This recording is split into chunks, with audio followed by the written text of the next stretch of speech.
youth, a long, long... What dreams, what feelings. We overhear and are amazed at the knowledge and passion and insight that they unwittingly reveal. Who can understand Tommy, and when he tries to tell us how he feels? Those who work with children, it's even hard for them, for no two children alike. For behavior itself may hide as much as it reveals.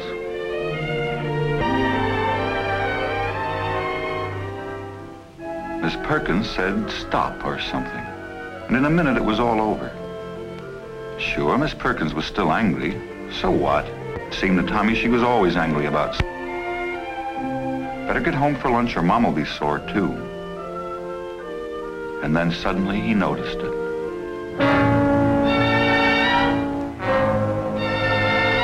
After that, he couldn't exactly remember what happened.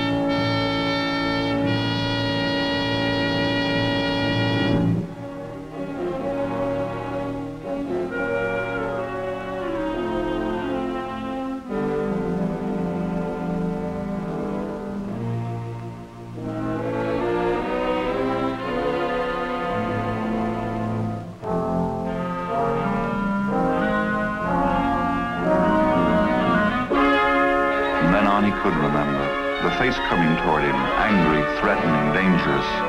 Face he'd seen before. Face out of a bad dream, maybe. But this time it was no dream, no figment of his imagination. It was real.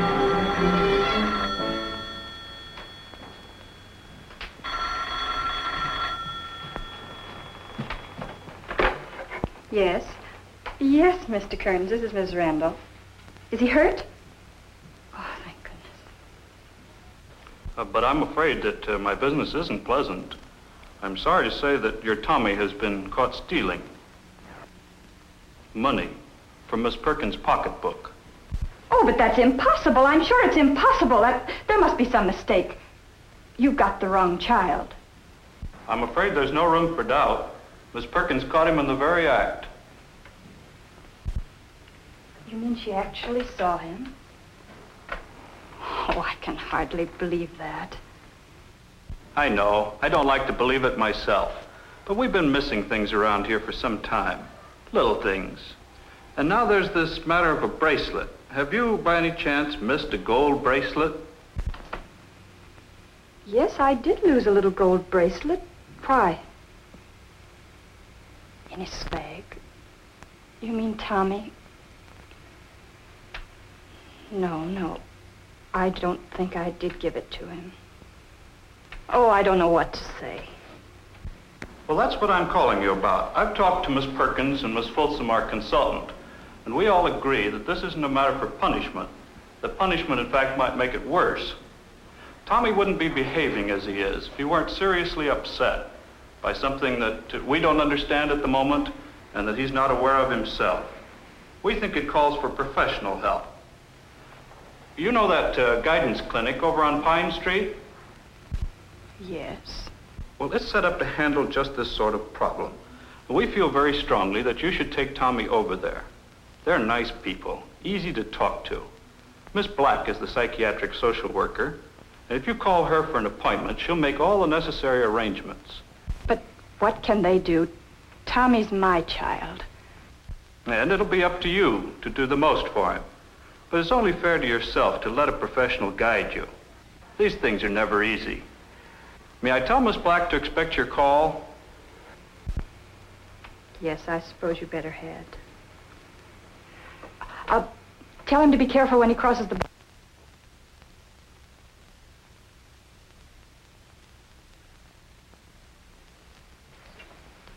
And how did you feel right at that moment when you realized they had all of the evidence?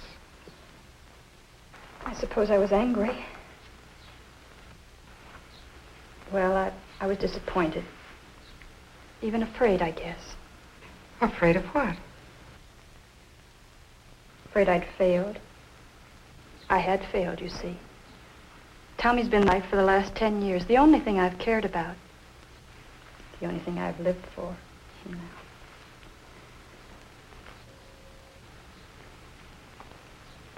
I know it's the mother who's responsible for the child's character. That's why I've tried so hard with Tommy. Why I've watched his habits and watched his friends. I've sacrificed everything so that we could live in a nice neighborhood, so we'd know nice people. We do have a nice, comfortable home, really. I'm sure you do. It's not as though I neglected Tommy and gone out playing cards or running to cocktail parties. I've tried to be a good mother right from the day he was born. I wasn't able to feed him myself, but I never let anyone else fix the formula. I followed all the doctor's orders religiously. I was determined to do a good job with Tommy. Even before Tommy was born, Yes? I promised myself that I'd try to do a good job bringing up my children. I wanted them to have everything I'd missed in childhood. You see, my mother was always so busy. Did she go to work? No, but we had a big house, and she ran it perfectly all by herself. Oh, it isn't as if she actually neglected us, but, well, she's just that sort of woman, always fussing about, never in one place more than a minute. Well, I wasn't going to be like that. And how do you feel about your mother now? Well, I love her, of course. That is, I guess I do. I wonder... Mrs. Randall, all this is helping us a lot in our understanding of Tommy. Why don't we go on talking about it next Wednesday? All right. Oh, don't wait for Tommy. He's probably still in with Dr. Marshall. We can send him along home. All right, I'll see you Wednesday. Bye. Goodbye. Michigan, Tommy's home state, is fortunate in being able to provide community clinics where troubled youngsters can be helped to grow up emotionally and where their parents can learn to play their part in the process. Often mothers will bring children to the clinic. Usually the suggestion for a first visit is made by the school or a doctor or sometimes by a judge. The staff of such a clinic is usually headed by a psychiatrist. In this case, Dr. Leonard F. Marshall. I don't care about your spelling or your arithmetic, Tommy. I'm not like Mr. Kearns. I'm a doctor. Something like the doctor you go to when you're sick. Who is he, by the way? Dr. Phillips. Oh, yes, I know him very well. How do you get along with him? Okay, I guess. Well, that's fine. As long as you get along so well with doctors and I get along so well with boys, we shouldn't have any trouble at all. You probably will even get to like coming here after a while. We're going to play a bit. We're going to talk a bit. Probably talk mostly. You think you like to talk? About what? Oh, about you and about people you know.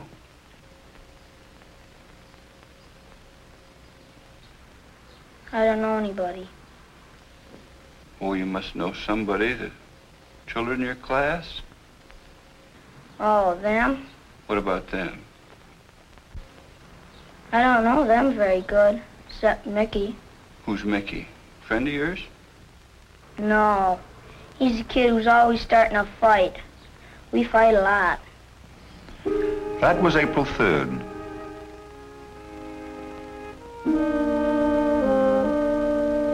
Tommy came to the clinic again on the 6th. Sit down, Tommy. This time I want you to tell me stories about some pictures I'm going to show you. Be sure to tell me the whole story, what went on before, and how the story is going to end. Suppose we try this one.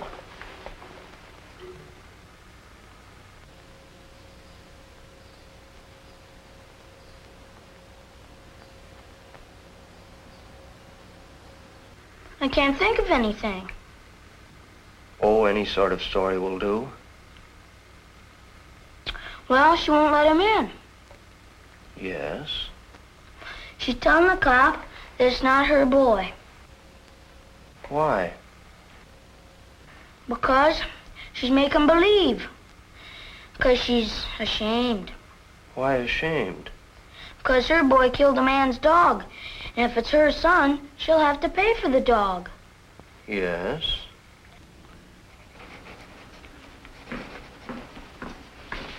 You want to see me about Tommy Randall, Dr. Marshall? Yes, but we'll need John. He's giving Tom the picture story test right now. He'll be over soon. We'll wait for him for a few minutes then. These are some of Tommy's drawings that the school sent over. There's an awful lot of hate in them, and in the boy. Hate that's spreading over into his feelings about everyone. It's the reason for poor schoolwork, although his IQ is 115. It's what the stealing is all about. It's shown itself in every meeting we've had, even though we're getting along very fine. Well, he's up against a lot at home. That's just what I want to hear more about. Well, Mrs. Randall puts a lot of emphasis on their nice home life. For example, this is the sort of thing she would tell me.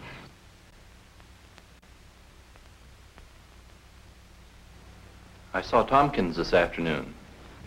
If you want to talk to me, come into the kitchen. I can't hear you when you're in there. You know I can't leave the food. All right, all right. I just said I saw Tompkins this afternoon. Is anything wrong? Did he send for you? Oh, he sent for me, but there isn't anything wrong. He just wanted to talk to me about New York. What about New York? The assistant sales managership in the New York office. Did I want to take it? Do you mean they're going to send you there? How awful. What's awful about it? They're not sending me. It's supposed to be a promotion. But New York, we don't want to go to New York. What about our home? What about Tommy? Frank, you didn't say yes, did you? No, I told him I'd think it over. Thank goodness. I was really frightened there for a minute.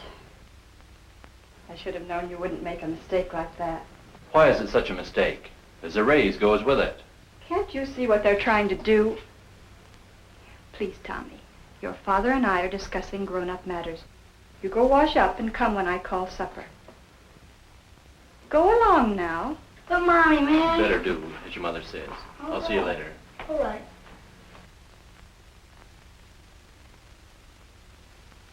They give you a raise, but you seem to forget that you have to start out all over again, building up a following. I might do very well in a big market like New York. Might, but there's no might about your commission here. At least we've got a decent roof over our heads. Besides, how could we leave all this? You can't wander around with a family the way you did when you were single. Of course, if it means a great deal to you to go to New York, I guess It doesn't mean a great deal to me. I don't know. I suppose you're right, as usual. I just thought if I could get out of this rut, if I could... I suppose you're right. What could I do against that kind of competition? What kind of nonsense are you talking? Competition is the spice of life, as your father always used to say.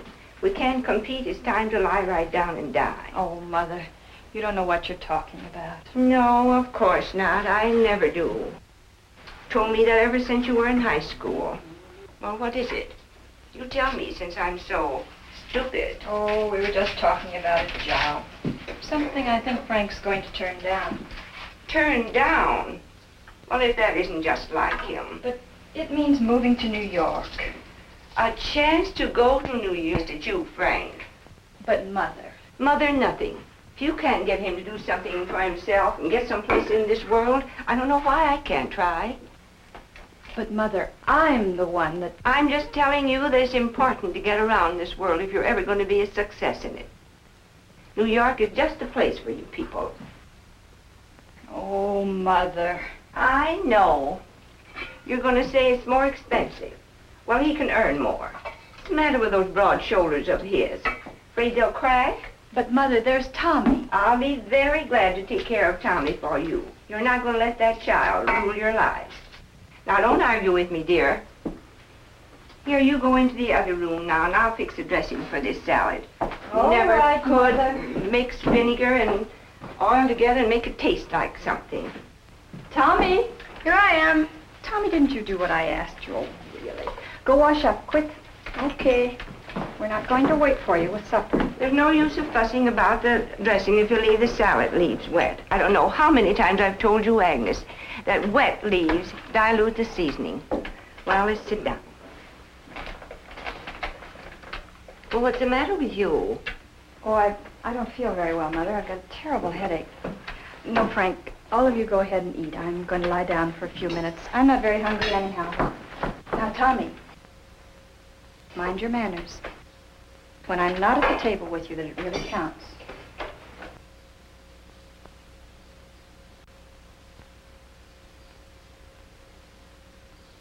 Oh, she'll be all right. She's had headaches like this ever since she was a kid. It's her stomach, I know. She never would eat. Yeah, I know. They seem to hit her all of a sudden. Wait a minute, Tommy. Your mother doesn't like you to tuck in your napkin like that.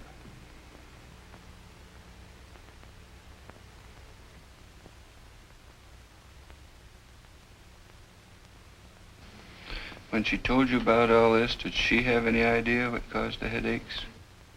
No, she believes she was born with them. There's an angry, frustrated woman. Well, they finished supper without her. No, Frank, no bother with these dishes. I don't like men fussing with these things. Why don't you and Tommy have that game of checkers you've been talking about so long? Shall I get them? Hurry up. I've got to leave in half an hour. No, Tommy. Now, Frank, you know perfectly well he has to work on his arithmetic before he goes to bed. We are going to work on it together every night until he begins to get passing grades. We agreed on that, Tommy, didn't we? Come on.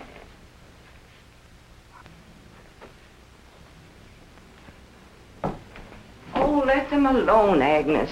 Let them enjoy themselves for a few minutes. What do you mean, enjoy? Who do you think this arithmetic is for? It isn't for me. I know how to do fractions. Besides, Tommy's not getting any allowance until he can prove he knows how to handle money. If these lessons are not for his good, what are they for, anyhow? What do you say, Tommy? Don't you want to do your arithmetic? Yeah. Well, come on.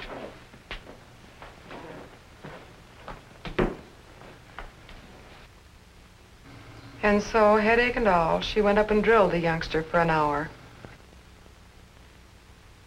Poor woman. Poor child. And poor man. Yes.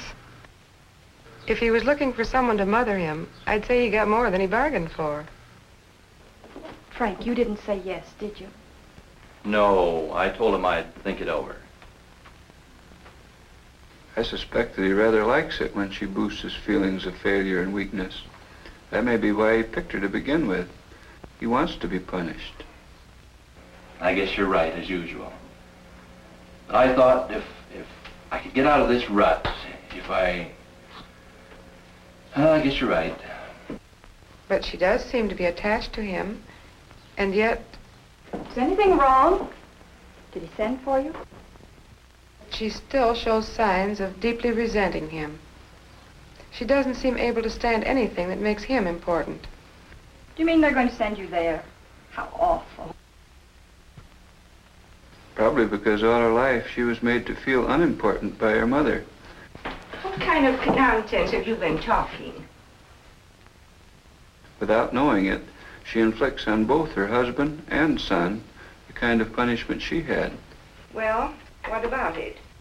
You tell me, since I've been so stupid. It's no wonder, with her mother treating her forever like a child.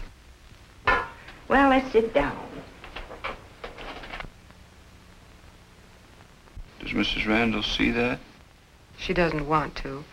She keeps talking about how much gratitude she owes her mother. That's what she thinks she's supposed to feel. The child doesn't know any better, but to accept all this is a matter of fact. To that boy, a grown-up has become a person who lets you down or punishes you. Wait a minute, Tommy. No, Tommy. Tommy senses that his mother uses him as a weapon against his dad. Frank, you know perfectly well he has to do his arithmetic before he goes to bed. Come on. And yet she has an ambition to be a good mother. You can use that ambition. I know I can. After that stealing episode, she's willing to try almost anything. How is it going? Very well, I think. She has begun to go into the relationship with her husband, quite frankly and objectively. Pretty soon, I believe she will start talking about her mother more openly. Understanding the boy will be last. That will be hardest for her. It should be easier for her to understand his problems when she understands her own. If you can just get her to let up on him, give him some air of his own to breathe, I'm sure we can help him a lot. That hostility won't disappear overnight, but we can do a lot for it. Tommy's really a good boy. If given half a chance, I'm sure he'll prove it, even to her. For Tommy, things hadn't changed much by the 10th of May.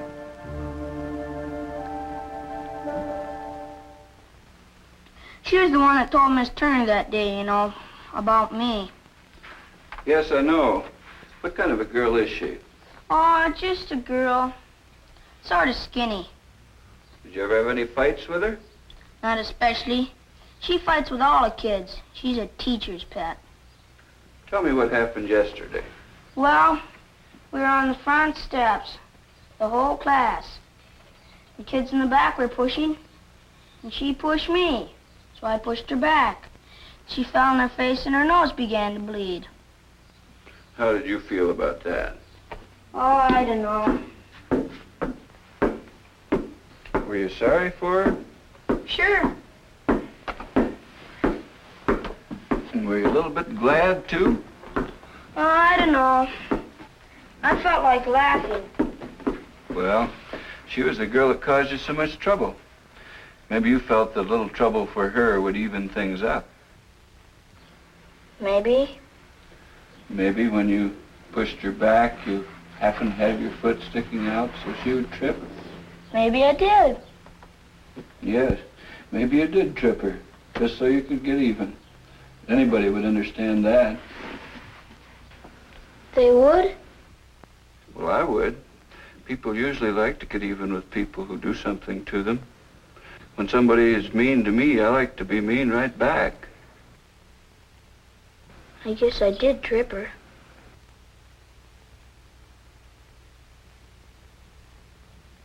I guess you did.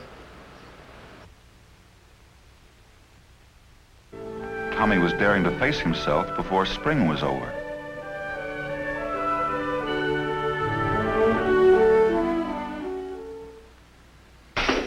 Let me try now, Dr. Marshall. Wait a minute, I haven't had a chance to beat you yet.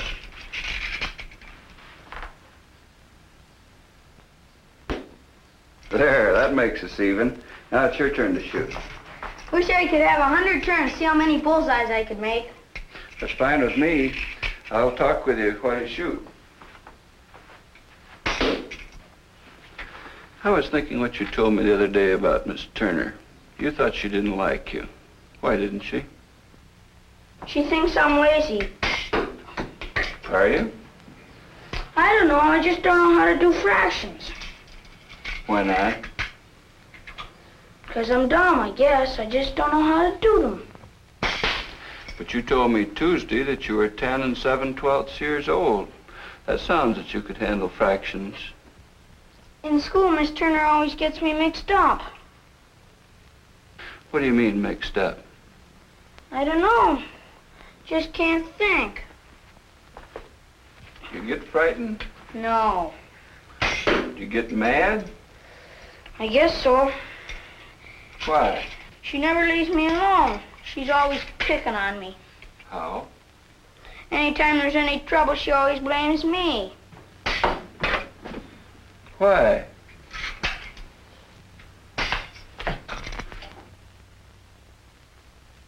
I'm sorry, Dr. Marshall. The gun slipped. Oh, it didn't hurt very much, Tommy. Do you think people who like you hurt you sometimes without meaning it? I guess so. I know you do sometimes. And I know Mom and Dad do, too. Do you hurt people that you really like sometimes? I think so. Like when I hit you just a while ago. I did it on purpose, I guess. Yes, I know. Do you know why? I was mad at you for a minute. Do I ask too many questions? Yes. You want me to quit asking you questions when you come here?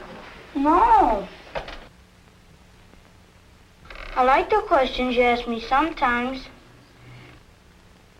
Especially after I answer them, like now.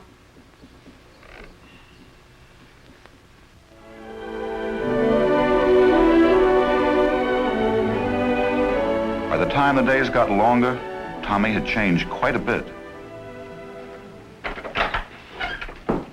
You get out your shirts, I'll put those name tags on for you. Okay. You don't sound very enthusiastic. Mom, do I have to go to camp? Now, what kind of a question is that? Do I? But I thought you wanted to go.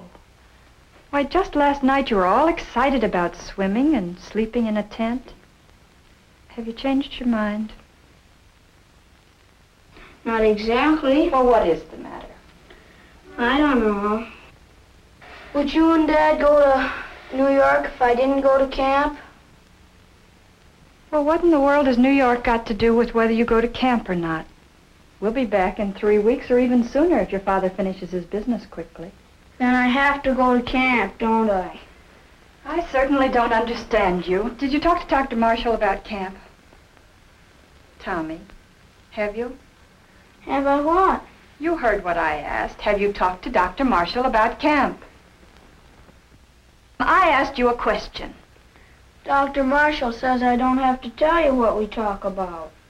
Why, Tommy, you little... Well, as a matter of fact, you don't have to if you don't want to. I just thought I could help you. I do want to go to camp, but... Then what's all this fuss about? It's no fuss. I'll just be lonely in camp. Not with 100 other boys. You'll be too busy to be lonely. If I didn't go to camp, could I go on seeing Dr. Marshall during the summer? I suppose you could. You like Dr. Marshall, don't you? Sure, he's my friend. I know, and I think it's fine. Even if you do go to camp, you'll be seeing him again in the fall. If I do go to camp, I could tell him all I do there. He likes to listen to me. I like to listen to you, too. I know, but he kind of understands me. That hostility won't disappear overnight, but I'm sure we can work on it. It should be easier for her to understand his problems when she understands her own. I know what you mean. It's a wonderful thing. Hey, Mom! What's this? I almost forgot. Tommy's a good boy, and if he's given half a chance, I'm sure he'll prove it, even to her. A good boy? What's that? A mentally healthy boy, maybe. A boy who is learning to express his feelings without hurting himself or others. Tommy is just beginning to find such health because he is being understood and appreciated and respected. But such understanding doesn't always require the services of clinics or doctors or trained psychologists. More and more of us, as parents and teachers, are learning to accept children as human beings who naturally react with fear and anger when they are denied the love and understanding that they need. A good boy, not sugar and spice, and not all puppy dog tails. Tommy is a real person.